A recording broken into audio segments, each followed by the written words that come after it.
До лета всего месяц, а за окном зимние пейзажи. Такая снежная картина сегодня практически по всему Татарстану. И не скажешь, что неделю назад было плюс 25. И рекорд за рекордом. Сейчас из школы забирать ребенка, прям стена снега.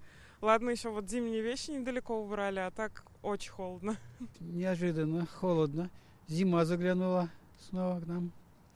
Ну, мы не жалуемся. Самое главное, чтобы в июне снег не пошел. А так все нормально, все хорошо.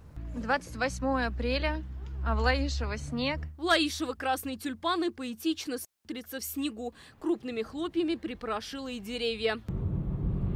Снегопад проверил мастерство водителей. Настоящая зима по дороге в Казань из Арского района. На некоторых участках снежные заносы. Сильно мело под набережными Челнами. Видимость местами почти нулевая. Дачников в такую погоду на огороде не найти. Чуть ли не на каждом заборе висит замок. Только Александра Былинкина мы застали с граблями. Готовит землю под будущий урожай. Однако пересаживать рассаду на открытый грунт в самые теплые дни апреля не стал. И ему повезло. Огурцы пострадали. Помидоры немного, да. Я помню, проснулся тоже в мае. Вышел плюс 2, плюс 3 градуса.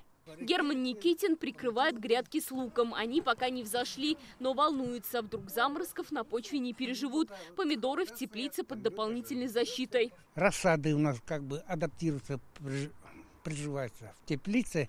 И еще в теплице поставили дугу и укрыли материалом. В Минсельхозе Татарстана заявили, 95% озимых в хорошем состоянии. Пока холода угрожают лишь плодовым деревьям. Яблони, вишни, груши.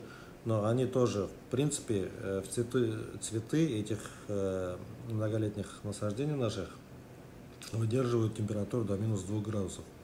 Но если, конечно, будет ниже, то на самом деле цветущие деревья могут в некоторой степени пострадать.